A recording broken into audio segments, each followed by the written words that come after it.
Біз Алматының метросындамыз.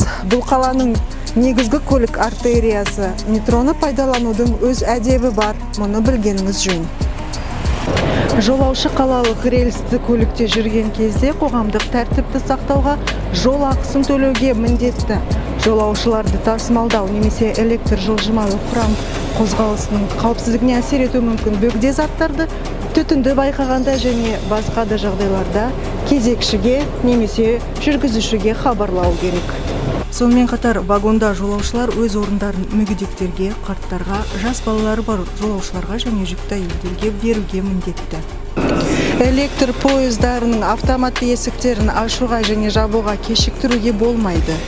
Қозғалыс кезінде вагон есіктерін ашуға, электр пойыздардың өткелдерінде және вагондарында, аялдамаларында, темекі шегуге, вестибюльде, өткелдерде, вагон ішінде эскалатормен жолдарды ластауға, алкогольдік ішімдікті ішуге, мас күйінде және есірткілік масан күйінде аялдамаларда, электр жылжымалы құрамда болуға қатаң тыйым салынады. Сондай-ақ вагондарда өткір заттарды, тез тұтынатын және жарылғыш заттарды тасымалдауға тыйым салынған. Метрода велосипедпен, роликпен, конькимен жүруге, электр пойызының қозғалысына кедергі келтіретін заттарды жолдарға лақтыруға тыйым салынады. Маңызды метрополитенге кіреберісте көлік қызметінің қауіпсіздігін қамтамасыз ету мақсатында жолаушылардың қол жүгі тексеріледі. Бұны сіз білуіңіз қажет, ал мен Ақбота Қуанышбекқызы.